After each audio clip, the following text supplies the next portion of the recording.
Assalamualaikum. Waalaikumsalam warahmatullahi wabarakatuh.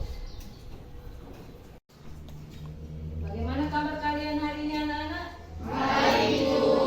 Nah, alhamdulillah semua dalam keadaan sehat walafiat ya. Adakah teman kalian yang tidak hadir hari ini? Ketua kelas, siapa teman yang tidak hadir? Rabina Deva Kenapa Rabina? sakit. Ya sakit. Kemudian Zaki Amir Lesnasa sakit. sakit. Siapa lagi? Afni Ramadhani sakit. Kita doakan semoga teman kalian yang sakit dan yang tidak hadir hari ini atau tidak sempat hadir hari ini, jadi semua diberikan kesembuhan ya untuk melaksanakan pembelajaran berikutnya. Nah, Ibu lihat dulu bagaimana keadaan di dalam kelas ini, apakah sudah bersih semua? Sudah? Bersih. Berarti sudah. Untuk lebih tertibnya pembelajaran kita pada pagi hari ini, kita berdoa dulu ya. Sebagaimana biasa, supaya apa yang kita dapatkan, materi sebentar kita dapatkan itu bisa kita pahami bersama. Silakan siapa yang bisa memimpin doa untuk hari ini? Ya, silakan. Teman-teman, sebelum kita memulai belajar, marilah kita membaca doa sesuai keyakinan dan agama masing-masing. Berdoa dimulai.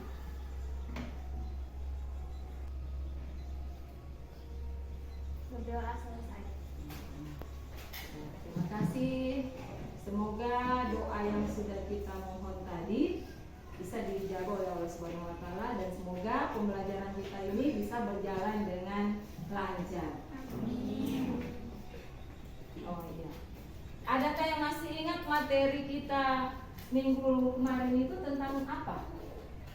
Membahas tentang apa itu materi minggu lalu? Tentang faktor penyebab perubahan sosial, Bu.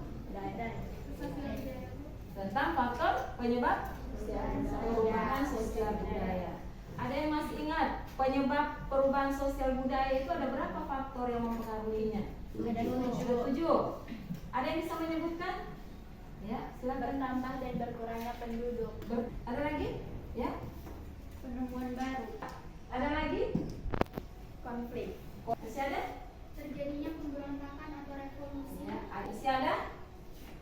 Perubahan lingkungan alam. Perubahan. Masih ada lagi? Peperangan. Peperangan. Ya. Pengaruh kebudayaan masyarakat lain. Pengaruh kebudayaan masyarakat lain. Ya, alhamdulillah. Kaitan dengan materi kita pada hari ini akan itu membahas masalah faktor penghambat perubahan sosial budaya. Tetapi sebelum kita masuk ke materi mengenai faktor penghambat perubahan sosial budaya ini, ada yang ingin tanyakan dengan kalian. Nah, apakah masyarakat ya, masyarakat yang menutup diri, yang mempunyai sikap itu dapat menghambat terjadinya perubahan sosial budaya?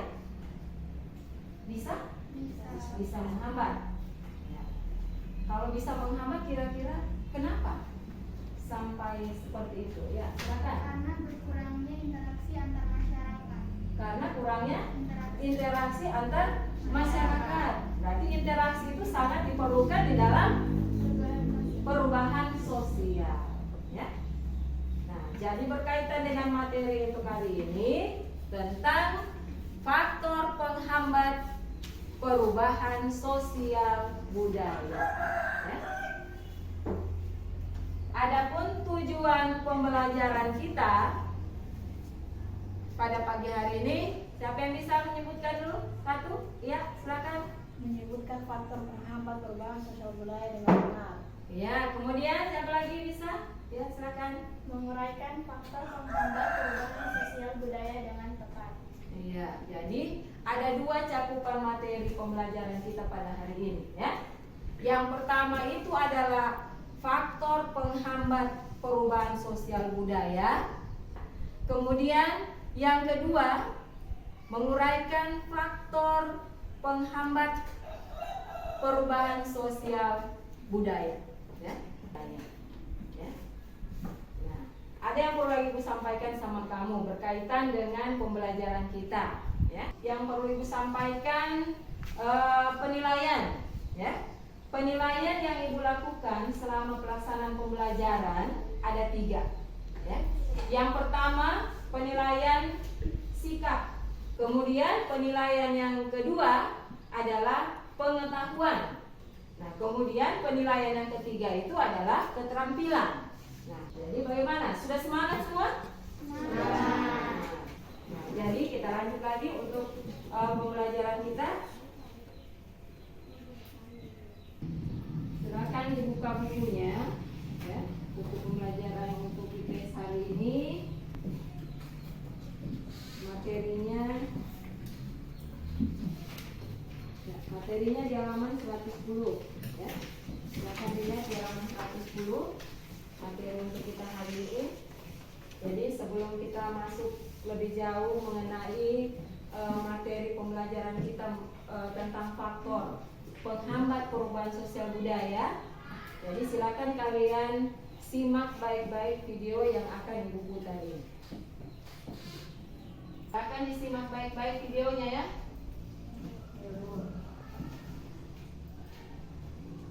Pemirsa, suku adat Kajang yang berada di Bulukumba, Sulawesi Selatan sangat dikenal dengan masyarakatnya yang mampu hidup mandiri. Betul, mereka mampu memanfaatkan dan juga mengelola bentang alam dan sumber daya yang ada di sekitarnya. Meski demikian, suku adat Kajang ini memiliki komitmen tinggi dalam menjaga dan juga merawat lingkungannya.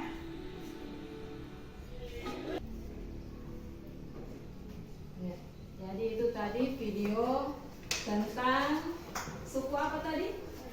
Suku Kajang. Gimana itu suku Kajang? Ya. Jadi itu merupakan salah satu suku terasing yang ada di Sulawesi Selatan. Ya. Nah, jadi berdasarkan hasil pengamatan video tadi, tentu saja mungkin terlintas di pikiran kamu. Kira-kira apa yang ingin saya tanyakan tentang suku Kajang tadi? Ada di sini. Ditulis di papan tulis ini. Apa yang ingin ditanyakan berkaitan dengan kehidupan suku Kajang?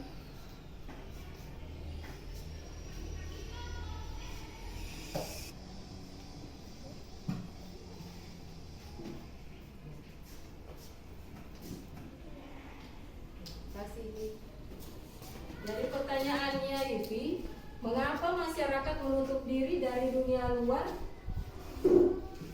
Perubahan budayanya itu terhambat. Jadi ini nanti yang akan kita cari tahu, ya.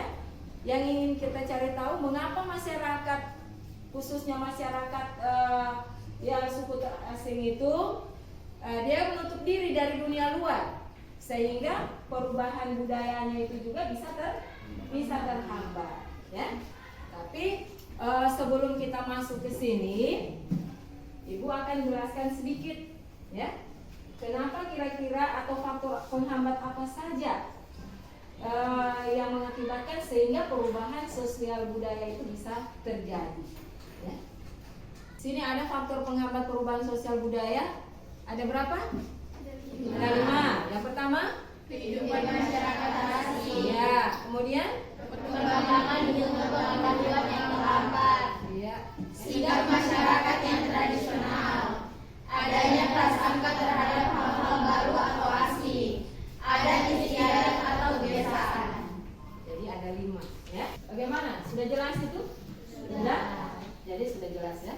Jadi tadi sudah Ibu berikan penggambaran bahwa faktor penghambat perubahan sosial budaya tadi itu ada 5 tadi, ya. Jadi berkaitan dengan pertanyaan yang sudah ditanyakan tadi sama temanmu, dan ini merupakan satu materi yang harus kita bahas, ya, mengenai masyarakat yang menutup diri dari dunia luar, itu apakah perubahan budayanya itu terhambat atau tidak, ya. Jadi sekarang Ibu akan membentuk kelompok, ya. Ibu bagi menjadi 4 kelompok, ya. Satu kelompok itu berjumlah 4 sampai 5 orang, ya.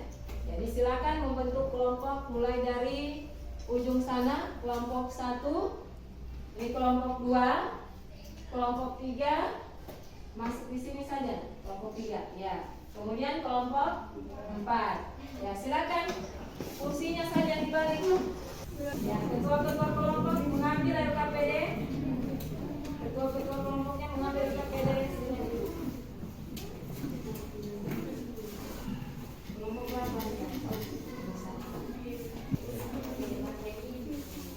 Perhatikan. Ya. Jadi di tangan kalian sudah ada LKPD. Kalian kerjakan adalah kalian cari salah satu etnografi atau tulisan tentang kehidupan suku bangsa di Indonesia dari berbagai sumber. Kalian boleh gunakan media komunikasi kalian untuk mencari di internet ya, tentang kehidupan suku bangsa di Indonesia. Silakan kalian cari satu saja, ya. Satu kelompok, satu suku bangsa yang dicari, ya. Di kelompok 1 suku apa yang dicari? Suku Wana. Di mana itu suku Wana?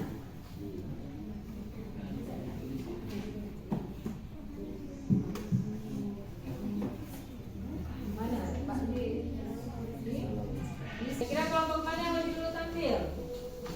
Kelompok 1, ya silakan. Kelompok 1 ini semangatnya luar biasa. Assalamualaikum warahmatullahi wabarakatuh. Waalaikumsalam warahmatullahi wabarakatuh. Kami dari kelompok 1 ingin mempresentasikan hasil diskusi kami, yaitu tentang kehidupan suku bangsa Indonesia, yaitu suku Wana di Sulawesi Tengah. Suku Wana sering disebut juga dengan Tau-Tawana, yang berarti orang yang tinggal di hutan. Namun mereka juga suku menyebut dari sebagai Tauta atau orang Ta suku Wana, berbicara dalam bahasa Ta. Dilihat dari bahasa yang digunakan oleh suku Wana ini, mereka memiliki kemiripan bahasa dengan suku Ta yang berbeda di Kabupaten Banggai dan Kabupaten Tojo Una-Una. Suku Wana atau suku Towana ini termasuk suku tertua di Sulawesi. Pohon-pohon besar, tanah, dan sungai adalah kesatuan yang saling terkait. Kesatuan itulah oleh suku Wana kemudian disebut sebagai hutan atau pangale. Jika salah satu unsur pangale tersebut dirusak, keseimbangan kesatuan tersebut akan rusak. Karena itu, secara umum suku Wana memiliki untuk hidup dengan tidak beragama. Suku Wana yang menganut agama dan Kristen umumnya terjadi karena mereka takut ditindak oleh pemerintah karena telah zaman modern. Pemerintah menuntut untuk mereka menganut agama yang diakui oleh pemerintah. Oleh karena itu, mereka pun berniat agar kembali lagi ke kepercayaan tradisional apabila ancaman tindakan itu mulai reda. Sekian dari hasil diskusi kami. Terima kasih atas perhatiannya. Wassalamualaikum warahmatullahi wabarakatuh. Waalaikumsalam warahmatullahi wabarakatuh. Siapa yang bisa mengambil kesimpulan dari materi kita pada hari ini? Ya, silakan. Kesimpulan dari pembelajaran materi faktor penghambat perubahan sosial budaya. Pertama, kehidupan masyarakat yang terasing. 2, perkembangan ilmu pengetahuan yang terlambat. 3, sikap masyarakat tradisional. 4, adanya prasangka terhadap hal-hal baru atau asing. 5, adat istiadat atau kebiasaan. Masyarakat yang menutup diri dari dunia luar akan dengan teguh mempertahankan budaya serta adat istiadat yang telah lama berlaku dengan golongannya. Hal ini menjadikan perubahan sosial budaya akan sulit terjadi serta memerlukan waktu yang tidak sedikit untuk melakukan perubahan sosial budaya. Ya, terima kasih. Tepuk tangan teman-teman yang sudah memberikan kesimpulan. Jadi untuk materi kita pada hari ini Ibu cukupkan sampai di sini. Kemudian ada tugas, ya, ada tugas kalian. Jadi pesan moral yang bisa kalian ambil dari materi hari ini tentang faktor penghambat sosial budaya itu apa? Pesan moralnya. Pesan moralnya berpesan saya sama kalian, semoga yang termasuk dalam faktor-faktor penghambat perubahan sosial budaya tadi ya bisa kita atasi bersama, ya. Semoga kita tidak menjadi orang yang terbelakang, tetapi menjadi orang yang mau melakukan perubahan, ya. Tentu saja perubahan ke arah yang positif, ya.